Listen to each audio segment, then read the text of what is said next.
எதை வேணா படி, ஆனால் அதில் நீ தான் நம்பர் ஒன்னாக இருக்கணும். நீ வந்து அதில் ஒரு பெரிய நாலேஜ் இருக்கு.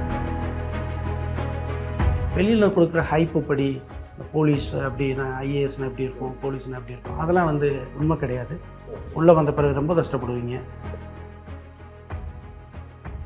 ஸோ இந்த மாதிரியான ஏற்கனவே நமக்கு வந்து ஒரு டெம்ப்ளெட் இருக்கு. அந்த டெம்ப்ளெட்டை தாண்டி வந்து யாரும் எதுவுமே பண்ணுறது இல்லை. புத்தக வாசிப்பு தான் வந்து புத்தக வாசிப்பும் நண்பர்களும் 2 பேர் தான் என்னோட கடினமான தருணங்கள்லேருந்து என்னை வந்து வெளியே கொண்டு வந்தாங்க. நாங்கள் 140 பேர் இருந்தோம். நான் இருக்கிறப்போ பார்த்தீங்கன்னா 148 பேர் இருந்தோம். மொத்த ஸ்ட்ரென்த்தே 400 தான். ஓகே. ஸோ அதில் 140 பேர் 150 பேர் எடுத்து தமிழ். அப்போ நான் சொன்னேன், இந்த மாதிரி நான் சிவில் சர்வீஸ் பண்ண போகிறப்பா அப்படின்னா. He was very happy. அப்பா வந்து என்னை விட அவர் நம்பினார்.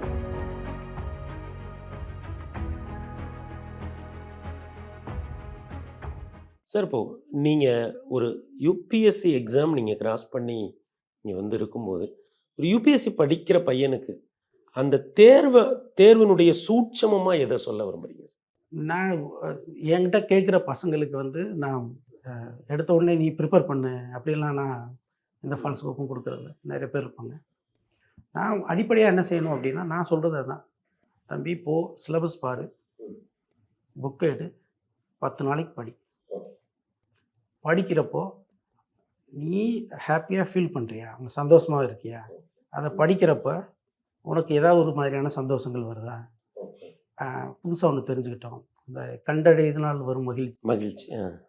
ஸோ அது நிறைய பேர் புதுசாக ஒன்று தெரிஞ்சுக்கிட்டோம், இது அந்த ஃபீலிங் வந்து உனக்கு இருக்கா, you feel joy of reading இருக்கா, நீ வந்து இது ஃபர்தராக இதை வந்து பர்சியூ பண்ணுறதுக்கு ஆசையாக இருக்கா, இதோட முக்கியம் எவோக் ஆகுறியா படிக்கிறப்போ.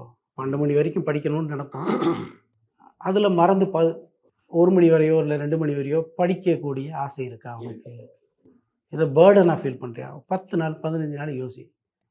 உண்மையிலே இதை நீ என்ஜாய் பண்ணலை அப்படின்னா இதை விட்டுட்டு பிடிச்ச இடத்துக்கு போயிடு. ஏன் இதை நான் சொல்லுவேன் அப்படின்னா, இதை யாரெல்லாம் விருப்பத்தோடு படித்தாங்களோ அவங்களுக்கு 2 விதமான பெனிஃபிட்ஸ் கிடச்சிருக்கு. ஒன்று, அவங்க சர்வீஸ் வாங்கி அந்த துறையிலே ஏதோ ஒன்று ஐஏஎஸ் ஐபிஎஸ்ஸோ இல்லை ஏதோ ஒன்று வாங்கி போயிடுவாங்க.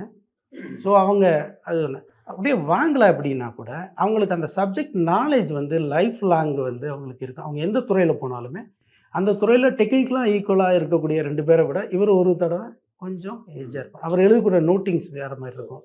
அவரோட போர்ட் ரூம் மீட்டிங்ஸோ இல்லை, இது என்னோட நண்பர்கள் சிவில் சர்வீஸ் வாங்காத என்னோட சேர்ந்து ப்ரிப்பேர் பண்ணி அவங்களுக்கு ஒரு பரந்துபட்ட பார்வை இருக்குது. அவங்களோட அந்த ஆர்கனைசேஷனில் அவங்களோட அப்ரோச்சும் வந்து மேம்பட்டதாக இருக்குது. ஸோ அதனால் நீங்கள் இது அடிப்படை என்னென்னா, நீங்கள் உங்களுக்கு உண்மையிலே இதை படிக்க விருப்பம் இருக்கா, உண்மையிலே இதை வந்து நீங்கள் வந்து பர்சியூ பண்ணுறீங்க, இது படிக்கிறப்போ நீங்கள் ஃபீல் பண்ணுறீங்களா, அப்படியே ஒரு சந்தோஷமாக நிறைய தெரிஞ்சுக்கிறோம் அப்படின்றது அப்படின்னா பண்ணுங்கள். இல்லை அப்படின்னா வேறு ஏதாவது ஒரு தென்மேற்கு பருவக்காற்று வீசக்கூடிய ஒரு மலையோர கிராமத்துலேருந்து கிளம்பி டெல்லியில் போய் வேலை பார்க்குறீங்க.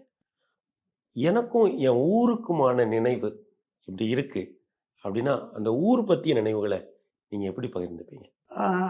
எங்கள் ஊர் சொன்ன இல்லைங்களா, சொக்கலிங்கபுரம் ரொம்ப அழகான ஒரு கிராமம். அப்பா ஒரு விவசாயி, ஒரு சின்ன கொஞ்சம் நிலங்கள் இருந்தது. அற்புதமாக இருந்தேன். முன்னாடி ரொம்ப அழகாக இருக்கும், தண்ணியெல்லாம் மேலே இருந்தது. ஒரே பையன் தானே? இல்லை, எனக்கு 2 தம்பி இருக்காங்க. ஸோ அவங்க பிஸ்னஸ் பண்ணுறான். அந்த ஊரில் அங்கே ஆரம்ப பள்ளியில் தான் படித்தேன். நல்ல ஒரு மகிழ்ச்சியான வாழ்க்கை தான் அது. ரொம்ப சந்தோஷமான ஒரு சின்ன குடும்பம், எளிமையான வாழ்க்கை. இல்லை, நான் என்ன கேட்குறேன்னா, ஊரில் இருக்கிறீங்க, படிப்பின் நிமித்தம் வெளியே போகிறீங்க, பணியின் நிமித்தம் வெளியே போகிறீங்க. அந்த ஊரை எங்களுக்கு உங்கள் நினைவுகளில் அந்த ஊர் எப்படி வாழுதுன்னு நான் கேட்குறேன். எப்படி அந்த ஊரோட உள்ள கனெக்ஷனை நீங்கள் புதுப்பிச்சுக்கிறீங்க? வருஷத்துக்கு ஒரு தடவை ஊருக்கு போயிடுவேன். ஓகே. விவசாயி அப்படின்ற விவசாயம் சார்ந்த பிள்ளைகள் அப்படின்னாலே அந்த மண் அதோட ஒரு மாதிரியான ஒரு கனெக்ஷன் வந்துடும். அது சரியாக தப்புன்றது அப்புறமானது.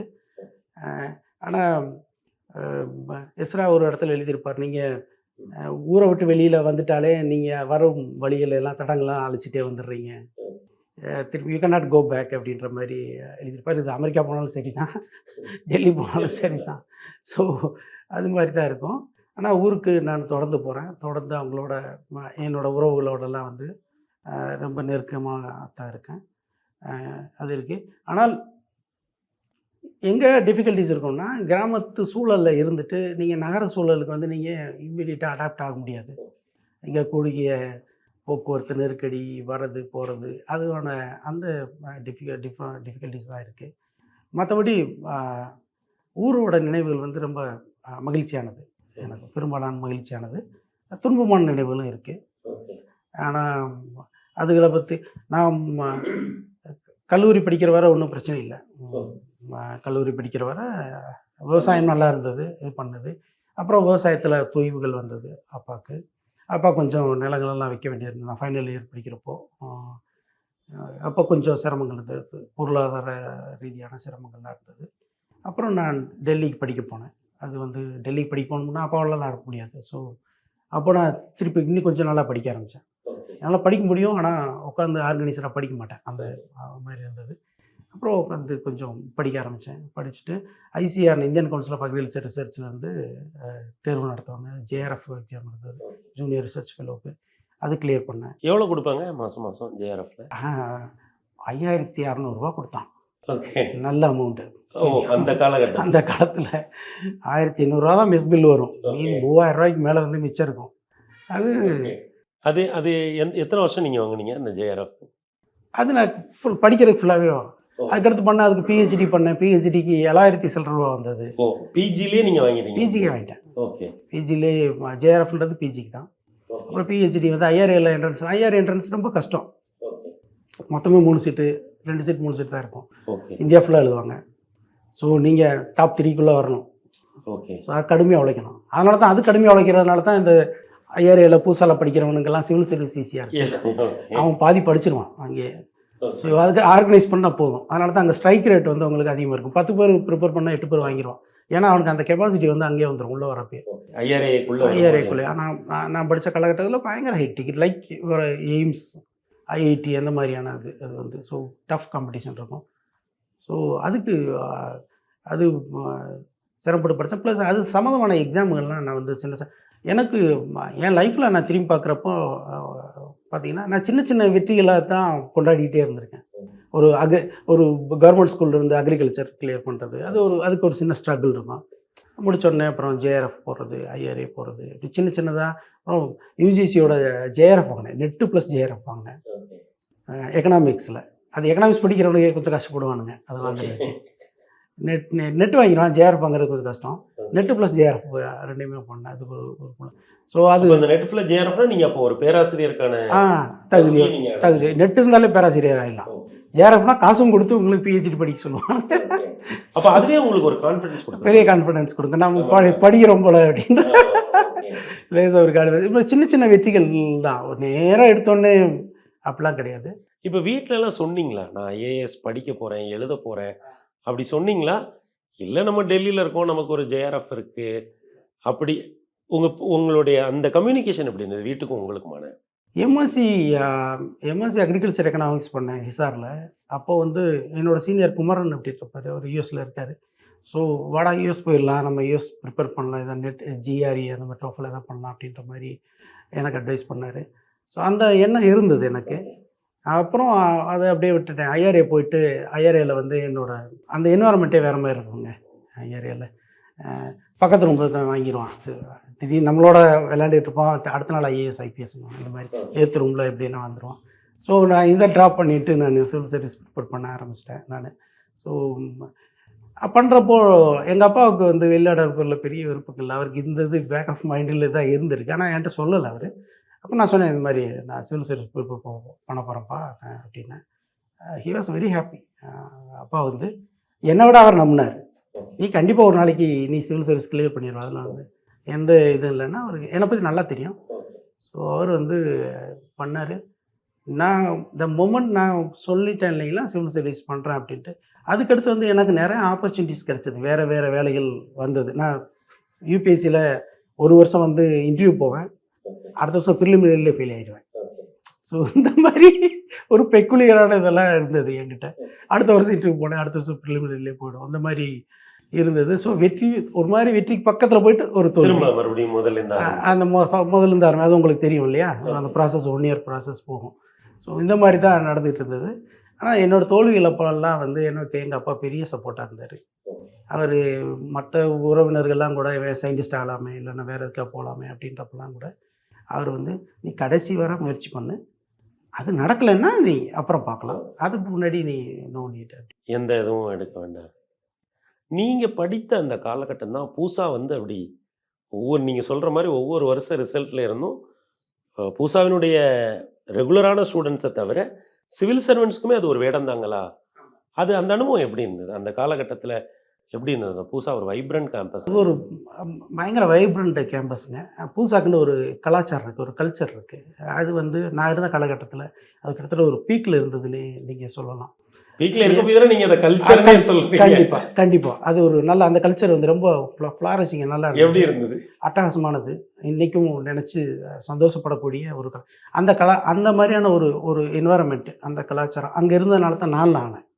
ஒவ்வொருத்தங்களுக்கு ஒரு படிக்கக்கூடிய மெத்தட் இருக்கும். சிவில் சர்வீஸ் படிப்பார், ஒருத்தர் தனியாக உட்காந்து படிப்பார், அவராக உட்காந்து படிப்பார், அவராக உட்காந்து அவரே பண்ணுவார். இந்த மாதிரி ஒவ்வொருத்தங்களுக்கு இன்னொருத்தர் வந்து என்னென்னா ஒரு குரூப்பாக இருந்து படித்தா தான் அவங்களுக்கு வந்து படிப்பு வரும். இன்னொருத்தங்களுக்கு வந்து ஏதாவது ஒன்று, இந்த மாதிரி பல மெத்தட் இருக்குது. ஐஆர்ஏல வேறு மாதிரி ஒரு நல்ல மெத்தட் இருக்கும். சீனியர் இருப்பான், 3 வருஷம் ப்ரிப்பேர் பண்ண சீனியர் இருப்பார். நம்ம இப்போ தான் போவோம், நமக்கு ஜூனியர் இருக்கும். இந்த இப்போ ஒரு கலந்த ஒரு ஆட்கள் இருப்பாங்க. நோட்ஸ், நாலேஜ், மெட்டீரியல் எல்லாமே வந்து ரொம்ப நல்லா கிடைக்கும்.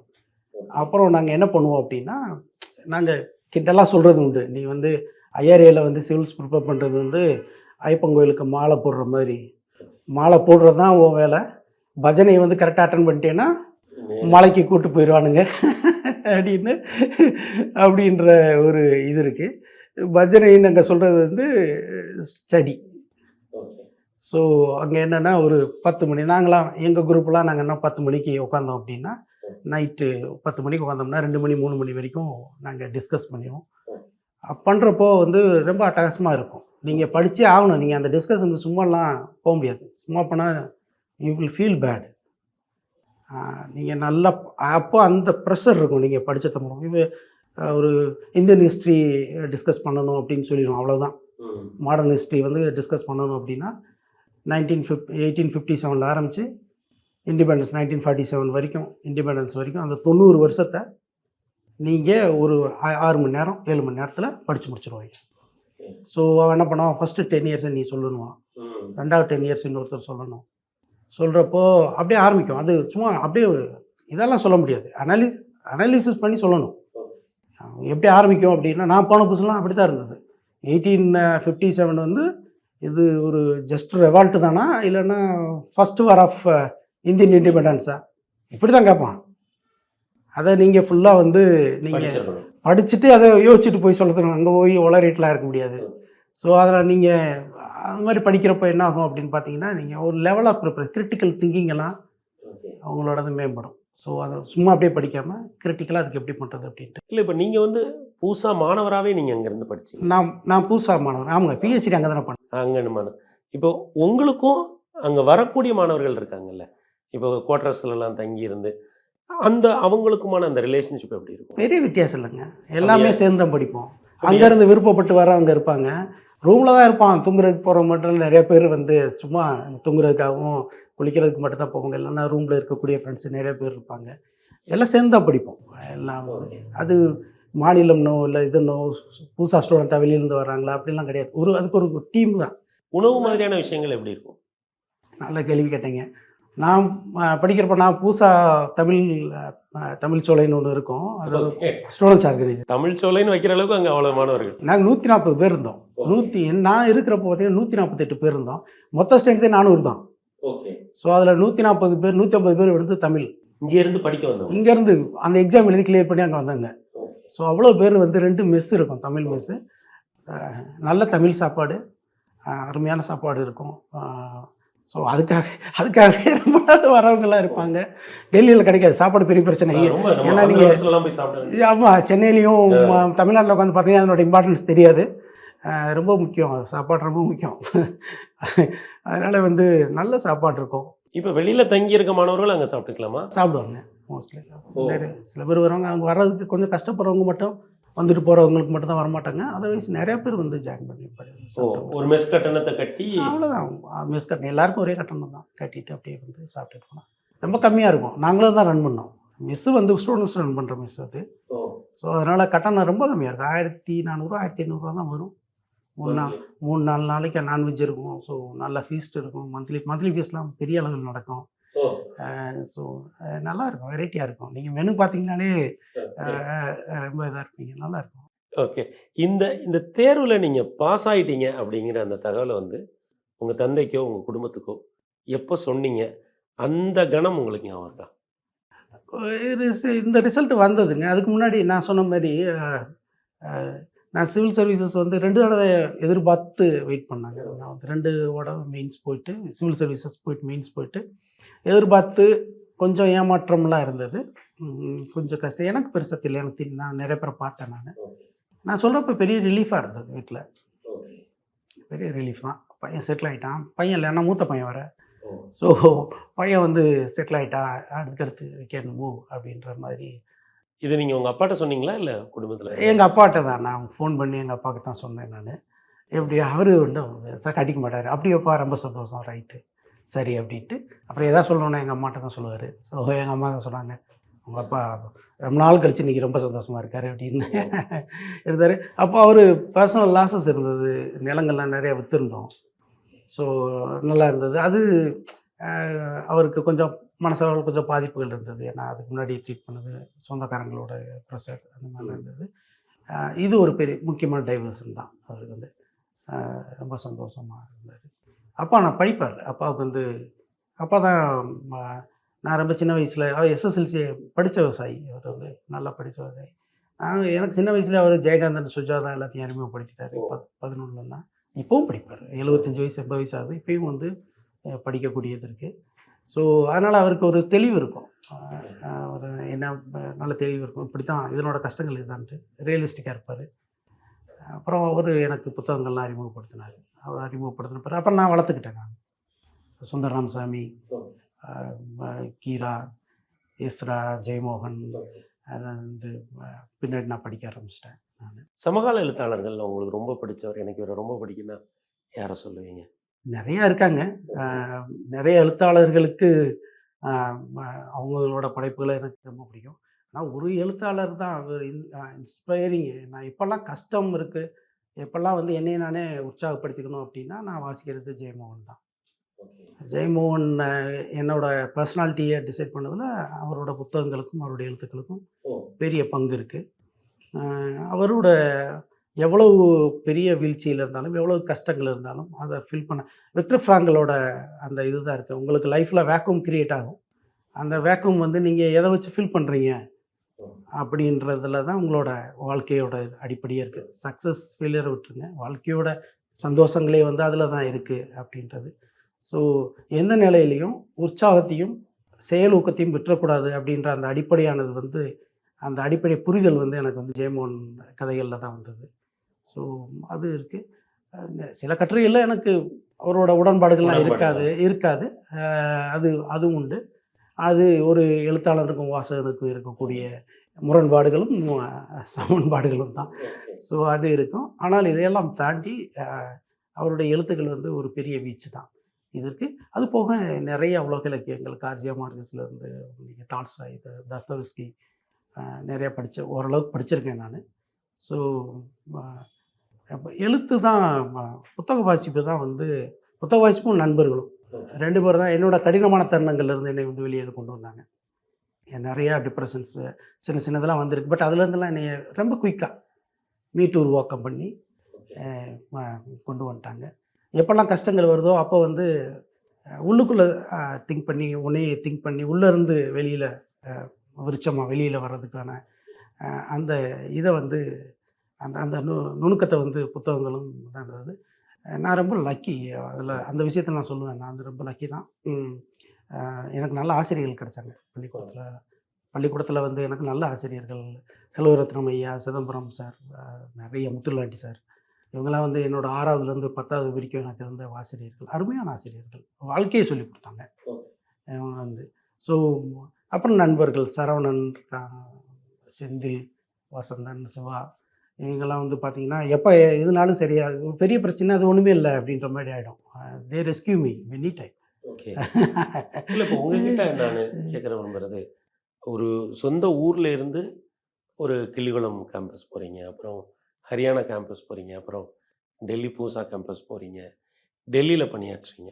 பொதுவா நம்ம தமிழக மாணவர்கள் இப்போ எஸ்எஸ்சி மாதிரியான தேர்வுகளோ, இல்ல மத்திய அரசு தேர்வுகளோ எழுதுறதுக்கு ஒரு தயக்கம் காட்டுறதுக்கு அவங்க சொல்ற காரணம் என்னன்னா, வெளியூர்ல எங்களுக்கு பதவி குடுப்பாங்க.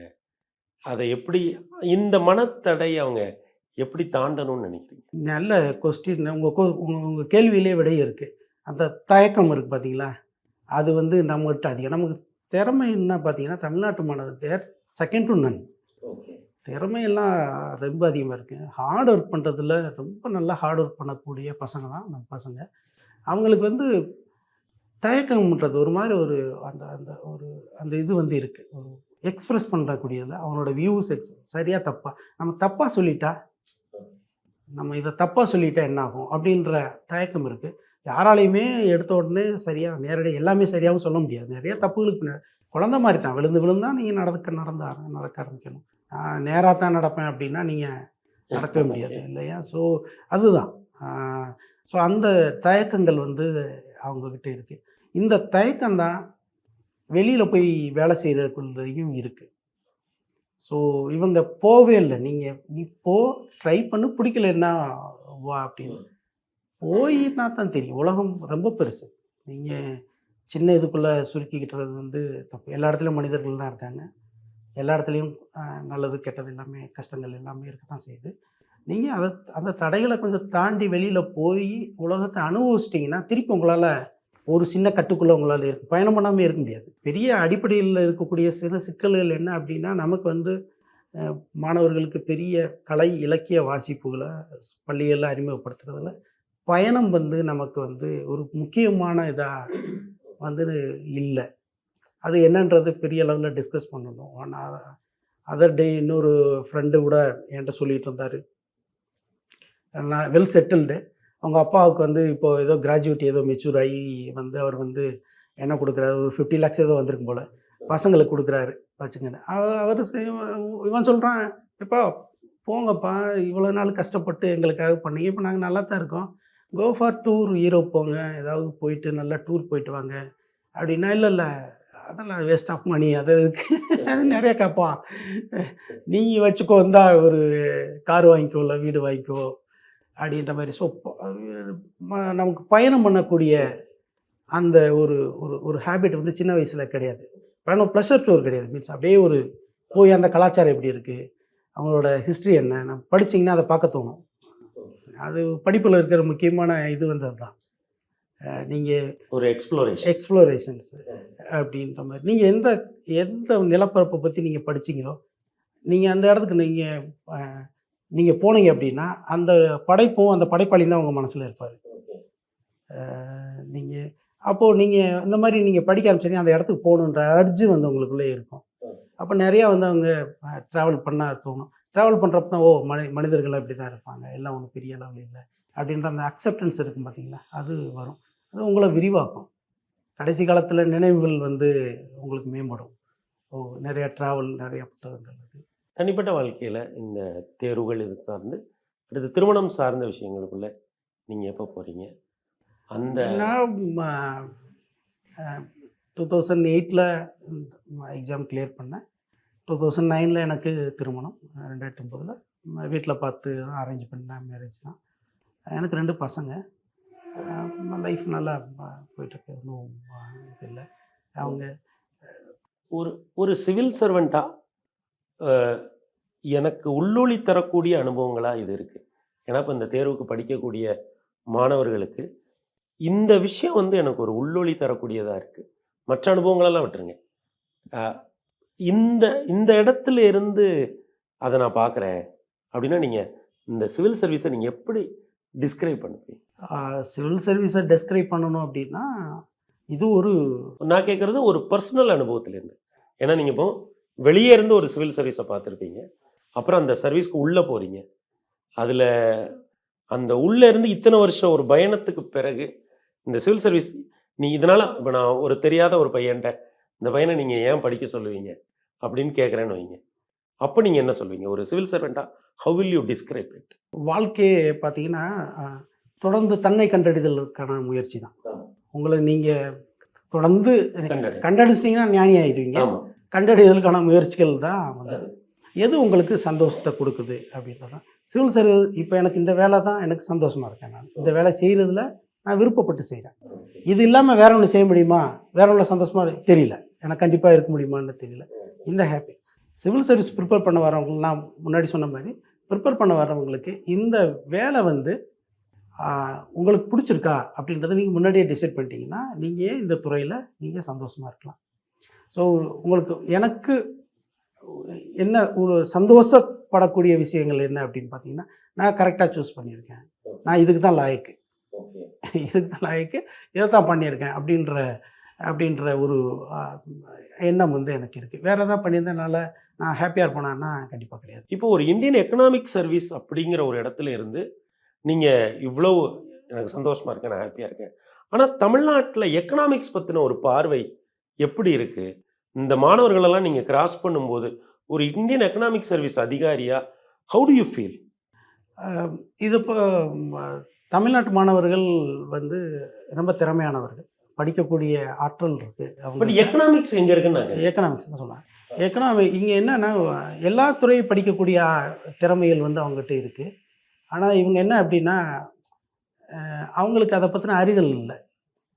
நம்ம ஊரில் மெடிக்கல், இன்ஜினியரிங், நானே அக்ரிகல்ச்சர் படித்தவன் தான். அக்ரிகல்ச்சர் படிச்சுட்டு தான் எக்கனாமிக்ஸ் போனேன் நான். ஸோ இந்த மாதிரியான ஏற்கனவே நமக்கு வந்து ஒரு டெம்ப்ளெட் இருக்குது. அந்த டெம்ப்ளெட்டை தாண்டி வந்து யாரும் எதுவுமே பண்ணுறது கிடையாது. அதெல்லாம் இல்லை அப்படின்னா தான் எக்கனாமிக்ஸ், ஹிஸ்ட்ரி, ஜியோகிரஃபி அப்படிலாம் இருக்குது. ஒவ்வொரு துறையும் அதுக்கான பெரிய அளவில் நீங்கள் இருக்கணும். நான் பசங்கிட்ட நான் சொல்கிறது, நீ எதை வேணால் படி, ஆனால் அதில் நீ தான் நம்பர் 1 இருக்கணும். நீ வந்து அதில் ஒரு பெரிய நாலேஜ் இருக்கணும். ஹிஸ்ட்ரி படித்தா உனக்கு வேலை கிடைக்குதுன்னு யார் சொன்னா? ஆனால் அதில் நான் டாப்பில் இருக்கணும். நீ இன்ஜினியரிங்கில் ஒரு 15 லட்சத்துக்கு இடத்துல இருக்கிறதுக்கும் நீங்கள் ஹிஸ்ட்ரியில் டாப் 5லேருந்து உன் பேர் சொல்லணும், கூகுளில் சர்ச் பண்ணால் நீ ஒரு பெரிய ஹிஸ்டாரியனாக இருக்கணும். உனக்கு விருப்பம் இருந்தால் நீ ஆகிடுவேன். அது மாதிரி தான் நிறைய சயின்டிஸ்ட்டு வந்திருக்காங்க. இன்ஜினியரிங் காலேஜ் போகிறவனோ இல்லை அக்ரிகல்ச்சர் காலேஜ் இல்லை மெடிக்கல் காலேஜ் போகிறவனோ யாருமே விருப்பப்பட்டு போகிறதில்ல. ஏற்கனவே கொஞ்சம் பேர் தான் அதை பற்றி தெரிஞ்சு நம்ம இதான் பண்ண போகிறோன்ட்டு. மித்தவங்களாம் பார்த்தீங்கன்னா அப்படியே இப்போ எல்லாரும் போகிறாங்க, நானும் அந்த நானும் ட்ரெண்டோட இதுதான் போனால் வேலை கிடைக்கும். ஓகே, இதுக்குன்றது. ஸோ எக்கனாமிக்ஸ் வந்து எப்படி அப்படின்னு பார்த்தீங்கன்னா, இங்கே எக்கனாமிக்ஸ் வந்து அந்த ஃபஸ்ட்டு வரப்பே வந்து நமக்கு எதுவுமே கிடைக்கல, நம்ம வந்து எக்கனாமிக்ஸ் வரோம் அப்படின்ற ஒரு இதில் தான் வருது. அது தவிர எக்கனாமிக்ஸில் என்னென்ன ஆப்பர்ச்சுனிட்டிஸ் எல்லாம் இருக்குது, வேர்ல்டு பேங்க், IMF வர நீங்கள் சீஃப் எக்கனாமிஸ்ட்டாக போகிற அளவுக்கான வாய்ப்புகள் இருக்குது. ஆனால் அதை பற்றின புரிதல்கள் தெரிதல் மாதிரியான ஒரு சிறிய ஊர்களில் படிக்கிற மாணவர்களுக்கும் அந்த வாய்ப்பு இருக்கா? எல்லாம் நிறைய பேர் போயிருக்காங்க, முன்னாடி போயிருக்காங்க. எங்கள் சீஃப் எக்கனாமிக் அட்வைசர் மாதிரிகள் தான் வந்திருக்காரு. ஆனந்த நாகேஸ்வரன், டாக்டர் ஆனந்த நாகேஸ்வரன் வந்திருக்காரு. இதுக்கு முன்னாடியே அரவிந்த் சுப்ரமணியம், அவரும் வந்து தமிழ் தான்.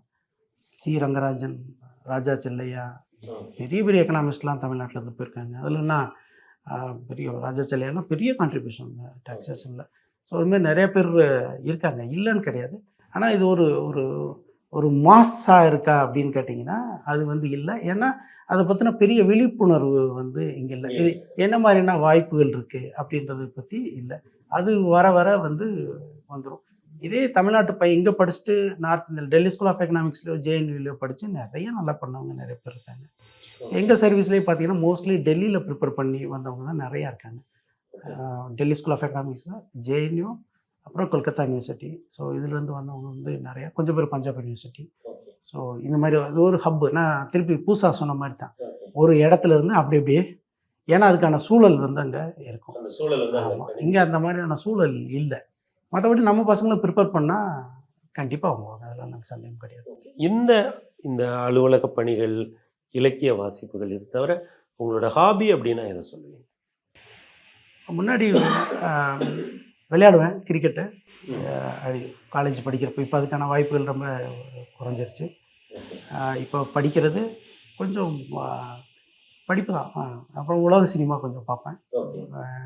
இப்போ கொஞ்சம் நேரம் இல்லை. இல்லை ஏதாவது ஒரு படம் சொல்லலாம். இந்த படம் நான் பார்த்ததுல எனக்கு ரொம்ப என் மனதுக்கு ரொம்ப நெருக்கமான படம் அப்படிங்கிற மாதிரி. மனதுக்கு நெருக்கமான கிஸ்லோவாக்ஸி என்னோட ரொம்ப ஃபேவரெட்டு. டபுள் லைஃப் ஆஃப் வெரோனிக்னு ஒரு படம் இருக்குது. ரொம்ப ரொம்ப பிடிச்ச படம். எதை பற்றியது அந்த படம்? சமீபத்தில் நான் பார்த்து ரசித்தது வந்து கொட்டுக்காளின்னு ஒரு படம் வந்தது. எனக்கு சினிமா நண்பர்கள் கொஞ்சம் பேர் உண்டு. என்னோட ரசனை ஒத்த வேர்ல்டு இது அந்த உலக சினிமா திருவிழாக்கள்லாம் இருக்கும் இல்லைங்களா, அதிலலாம் நான் கலந்துக்கிற கூட பழக்கம் உண்டு. ஸோ நண்பர்கள் உண்டு, அவங்க நல்ல படங்களை ரெக்கமெண்ட் பண்ணுவாங்க. கொட்டுக்காளி படம் பார்த்தேன், அருமையான படம். நான் பார்த்த தமிழ் படங்களில் ஒரு சிறந்த படம்னா அதை நான் வந்து சொல்லுவேன். கொட்டுக்காளியை மதிப்பிடுறேன். கொட்டுக்காளியை மதிப்பிடுறேன். யாருக்கு பைத்தியம் பிடிச்சிருக்கு அப்படின்றதே, யாருக்கு பேய் பிடிச்சிருக்குன்றதே வந்து அந்த படத்தில் நீங்கள் ரொம்ப அனலைஸ் பண்ணி பார்த்தா தான் கட்டுரையே எழுதலாம், இப்போ நிறைய எழுதலாம். அந்தளவுக்கான ஒரு அருமையான படம். இது மாதிரி அப்பப்போ ஏதாவது ஒரு படங்கள் என்னோடய ஃப்ரெண்ட்ஸ் இருக்காங்க, ரெக்கமெண்ட் பண்ணாங்க, நான் பார்ப்பேன். இப்போ கொஞ்சம் குறைஞ்சிருச்சு. ஆனால் வந்து கிஸ்லோவாக்ஸி, பீட்டர் சொடர்பெர்க், அது மாதிரி உலக சினிமாக்கள் எல்லாம் வந்து பெத்ரோ அல்மோடோவர், இவங்களெல்லாம் வந்து எனக்கு ரொம்ப பிடிச்ச directors. Pedro Almodovar Spanish director. ரொம்ப அருமையாக இருக்கும் ஒரு படம். ரொம்ப ஸ்லோ பர்னிங் மூவியாக இருக்கும், நல்லாயிருக்கும். ஸோ இது மாதிரி ஒரு மாதிரி இன்ட்ரெஸ்ட் ஆகிக்கிட்டேன். நான் என்னோடய ஜூனியர்ஸுக்கும் பசங்களுக்கும் அதான் சொல்லுவேன். நான் வந்து ஏதாவது ஒரு கலையோ இலக்கியமோ நீங்கள் கற்றுக்கணும். உங்களோட பொதுவான வேலைகள், இறையன்பு சார் தான் அடிக்கடி சொல்லுவார், நீங்கள் வந்து உங்களோட வேலைகளுக்கு இடையில வரக்கூடிய ஏதாவது இதில் வந்து நீங்கள் கலை இலக்கியத்தில் ஈடுபடுறப்போ உங்களோட வாழ்க்கை வந்து சிறப்பாக மேம்படும் அப்படின்றது அதை நான் திடமாக நம்புகிறேன். ஓகே. ஒரு அதிகாரியாக ஒரு மாணவர்களுக்கும் இந்த இளைய தலைமுறைக்கும் நீங்கள் சொல்ல விரும்புகிற ஒரு இறுதி செய்தி, இந்த பேட்டியினுடைய நிறைவான செய்தியாக அடுத்த தலைமுறைக்கு, மாணவ தலைமுறைக்கு நீங்கள் என்ன சொல்ல விரும்புகிறீங்க? உங்களுக்கு என்ன பிடிச்சிருக்குன்றத ஐடென்டிஃபை பண்ண ட்ரை பண்ணுங்கள். அதில் அந்த துறையை தேர்ந்தெடுத்து அதில் கடினமாக வேலை செய்யுங்க. இப்போ சிவில் சர்வீஸ் ப்ரிப்பேர் பண்ணுறதா இருந்துச்சுன்னா நான் சொன்ன மாதிரி நீங்கள் ஆரம்ப கட்டத்தில் கொஞ்சம் புத்தகங்கள் எடுத்து படித்து பார்த்து உண்மையிலே உங்களுக்கு சந்தோஷமாக இருக்கா அப்படின்னு. வெளியில் கொடுக்குற ஹைப்பு படி இந்த போலீஸ் அப்படின்னா ஐஏஎஸ்னா எப்படி இருக்கும், போலீஸ்னா எப்படி இருக்கும், அதெல்லாம் வந்து உண்மை கிடையாது. உள்ளே வந்த பிறகு ரொம்ப கஷ்டப்படுவீங்க. நீங்கள் அதெல்லாம் விட்டுருங்க. அதெல்லாம் வந்து அதுக்கு இது ஒரு மற்ற மாதிரியான ஒரு வேலை தான். எக்கனாமிக் சர்வீஸ், ரெவன்யூ சர்வீஸ் எதுனாலுமே வந்து அந்த பிம்பங்கள்லாம் இருக்கும். பிம்பங்களுக்குள்ளெல்லாம் சிக்காதீங்க. நீங்கள் படித்து பாருங்கள். உங்களுக்கு உண்மையிலே விருப்பம் இருக்குது, புதுசாக கற்றுக்கிறதுல ஆர்வங்கள் இருக்குது அப்படின்னா இந்த வேலைக்கு வந்து நீங்கள் ப்ரிப்பேர் பண்ணுங்கள். ப்ரிப்பேர் பண்ணிவிட்டு உள்ளே வந்துட்டு உங்களுக்கான வேலைகள் இருக்குது, அன்றாட வேலைகள் இருக்குது, அதை செய்யுங்க. லைஃப்பை என்ஜாய் பண்ணுங்கள். திருப்பி நான் மாணவர்களும் சொல்ல வர்றது, ஒவ்வொரு கணமும் கணத்தையும் நீங்கள் சந்தோஷமாக இருக்கீங்களா, உற்சாகமாக இருக்குமா, ஏன்டா இதை பண்ணணும்னு ஃபீல் பண்ணவே கூடாது. ஏன் இதை செஞ்சோம், ஏன் இதை தேர்ந்தெடுத்தோம் அப்படின்ற ஃபீல் பண்ணவே கூடாது. அது ஒரு பெரிய தப்பு. எண்ணி துணிக கருமம், அதுதான் வந்து இது. நான் புதுசாக போகிறப்ப சீனியர் ஒருத்தர் வந்து சவுத்தில் பெருசாக எழுதி போட்டிருந்தார். ஒரு 2 வரி தான், எண்ணத்தை கவனி, அவ்வளோதான். ஒரே எண்ணத்தை கவனி அப்படின்னு. அது எனக்கு ஒரு பெரிய வெளிப்படையாக இருக்குது. அப்போது வந்து நம்ம எதை பற்றி யோசிக்கிறோன்னு, எப்போல்லாம் நெகட்டிவாக போதோ நம்ம நெகட்டிவாக யோசிச்சுட்டு இருக்குமோ அப்படின்னு அப்போ இருந்தால் நம்ம கிடைக்குமா கிடைக்காதா, அந்த மாதிரியான நெகட்டிவான எண்ணங்கள்லாம் இருக்கும் இல்லையா, அதெல்லாம் வந்து நீக்கிறதுக்கான இதாச்சு. ஸோ நீங்கள் எண்ணி துணியுங்கள், உங்களை நீங்களே கவனியுங்கள், என்ன செய்யணும்ட்டு கண்டிப்பாக வெற்றி. ஒரு நிறைவான உரையாடல், பல்வேறு அறிவார்ந்த தளங்களின் புள்ளிகளை இணைத்து அடுத்து வரக்கூடிய ஒரு மாணவ தலைமுறைக்கு ஒரு ஒளியூட்டக்கூடிய சொற்களோடு நீங்கள் உங்கள் உரையாடலை நீங்கள் நிறைவு செய்திருக்கீங்க. உங்கள் வருகைக்கும் கருத்து பகிர்வுக்கும் எங்களது உளமார்ந்த நன்றிகள். நன்றிங்க. நன்றி.